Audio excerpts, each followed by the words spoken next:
Welcome, welcome. Cody Matechuk here, and I've got something special for you guys. We're going tech tip today, talking about setup on these snow bikes. So here I got two snow bikes. I got my Yeti 137 and my old last year's race bike. So that's a 120 SS.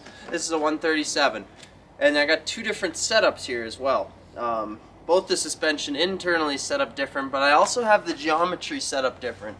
So I'm going to talk a bit about why I do that, how to set these things up for mountain riding, general conditions, and basically a little bit about what each function does. So if you got a problem that you're having out there on the mountain, maybe you can adjust these settings, change it up, and hopefully benefit your riding style. So come with me, watch to the end, and hopefully I can give you guys some good tips to help you out there on the mountain. Alright. First things first, when we're talking snow bike adjustments, the first place that I recommend to start is the soft strut. Or if you're on a different snow bike brand, whatever this strut may be, solid strut, a shock, or a soft strut, this is the point where I recommend starting your setup, because it creates the proper geometry for the bike to work. And then from there you can focus in on individual shocks and other things. So when we're talking about soft strut setup, we're looking at the angle of the bike here. The relationship between the frame and the Yeti kit. How the rear fender's sitting, how the seat height's sitting, how the front forks are angled. This affects everything, and then also your flatness of the rails. So basically what happens when you lower this soft strut, everything collapses in the center. So the bike does this bit of a folding thing. When you lengthen it, it goes the other way. So if you can imagine, when you lengthen the shock, you're putting pressure on the very end of your ski, or the front end of the bike, and the tail end of the track. So this is going to make the bike feel really long. If you shorten it, it makes the bike feel really short. Now where's the benefits of this? Shorter will be less ski pressure. It's going to feel like it's more nimble. It's going to wheelie easier. It's just going to feel like a lighter bike. As you go along, you're going to gain a little bit in hill climbing ability, because the rail stance and the geometry of the kit will be more suited for climbing and packing that snow as you're trenching. But the bike's going to feel long. On downhills, your front end, you might feel your front end pushing. On the trail, the front end's going to be snaky. It's going to kind of pull you around. It'll feel longer in turns. So finding that happy balance is what it's all about. Now if you notice, just by looking from your angle there, you can see that the race bike has a higher back end than the backcountry bike. And that's for turning ability. This one's almost a little bit past what I would call neutral. I have it more slacked out, because that's what I prefer for jumping and everything I do in the backcountry. Where the race bike, I would say, is a little bit more jacked up from neutral, just to get that front end weight for coming into turns, basically. So it's definitely different depending on the type of riding you do. You're gonna have to find that. But as far as a good baseline, I recommend not, like I said, not measuring from the rails. The standard measurement is how much the back end rail tip is sticking up. Why do I say not measure from there? The reason is because there's too many variables. If you have an old track, your paddles start folding. Your paddles start folding, that measurement changes. If your preload on your front shock is different, or soft, or something's wrong there, the geometry of your skid changes, because it collapses inward and it changes the angle of the rail. So unless you have a way to make it exactly the same every time, you don't have a good measurement there. And honestly, on these things, unless I tell you the exact measurements for the Yamaha shock, the only way to tell you the measurements for all of them that I've found is more by eyeball and going back to comparing it to a dirt bike. So when we look at this 137, if you look at the chassis, if you look at the seat angle, It represents a dirt bike very well. It's maybe a little bit more slacked on the rear, but this is, like I said, this is how I like it for backcountry. But it looks like a dirt bike chassis. Alright, so we talked about soft strut. Now let's get into the front end. What is there for adjustment on the front end? Not much, but there is a little, and what there is a big difference. Spindles. Actual spindle changes. So this is the new 2022 spindle. That is a 2017 spindle. For Yeti, there is the 2017 spindle. It has its own geometry. Then 2018 to 2021 has its own geometry. And then now we have a new 2022 spindle. So knowing, and then 16 also has its own spindle. That's another one. So there's 4 spindles that Yeti has currently out there on the market. So knowing which year your spindle is very important. And changing it could be exactly what you need. I recommend to anyone upgrading to the 2022. It is amazing. For the Yamahas especially, the 17 works really well as well if you're on older kits and you don't want to go for the new one. If you can find a used 17, they work good. I know on the KTMs, depending on your setup, you can make almost all of them work.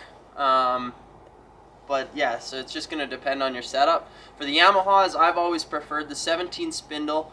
And then now that we have the new 2022 spindle, this is my go-to. I'm absolutely loving this spindle. So it's a very good upgrade. It's very worth it. What it changes and what it does, or what's different about it, is both the height and the trail.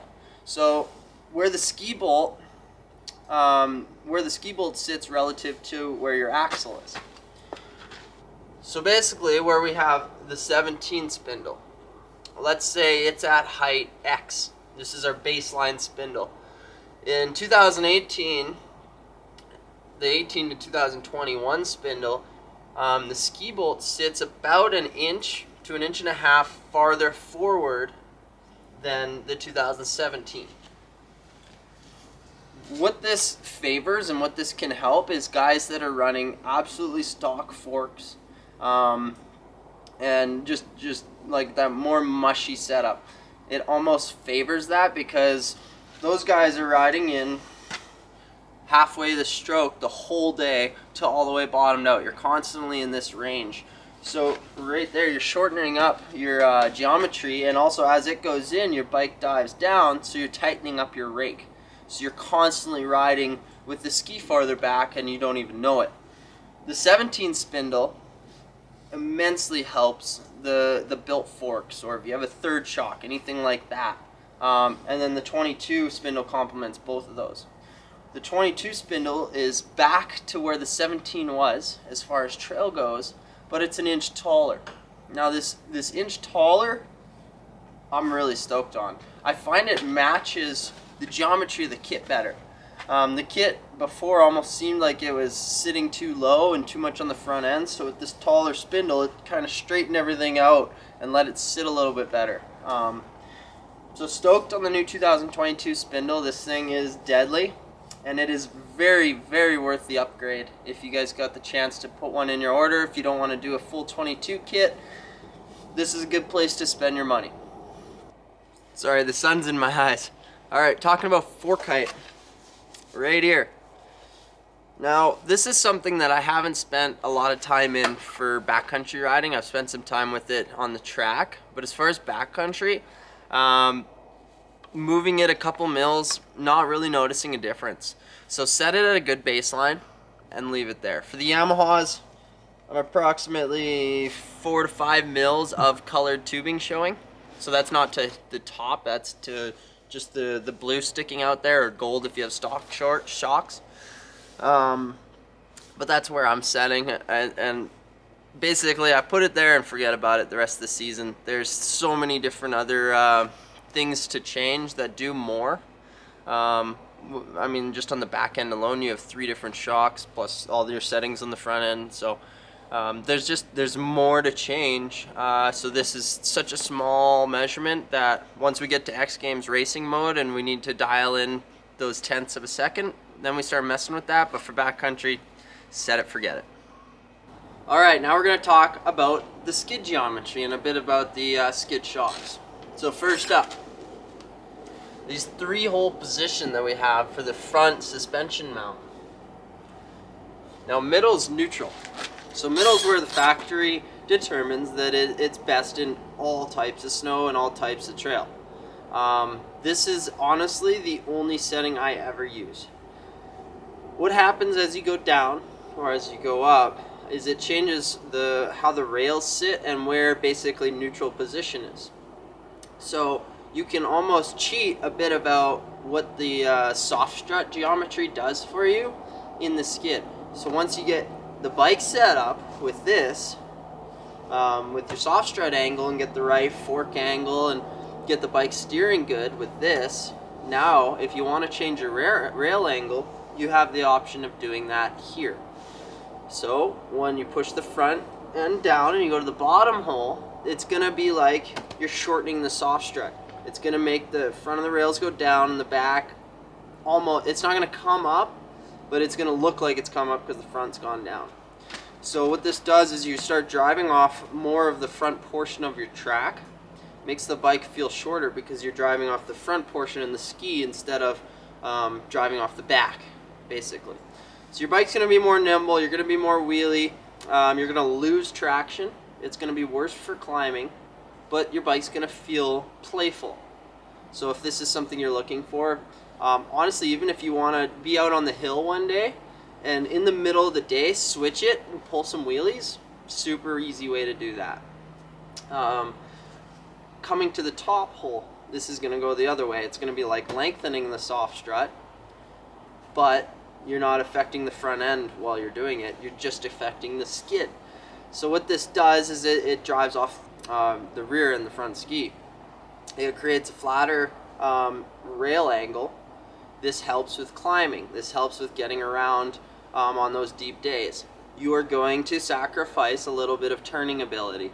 The bike's going to feel longer, but it will climb better. You'll have more traction.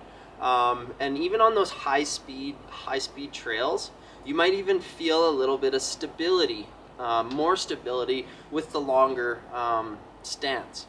That's very typical. When you go long, you have stability at high speeds, but you will lose at low speeds and in the tight trees and the playfulness, you will lose that.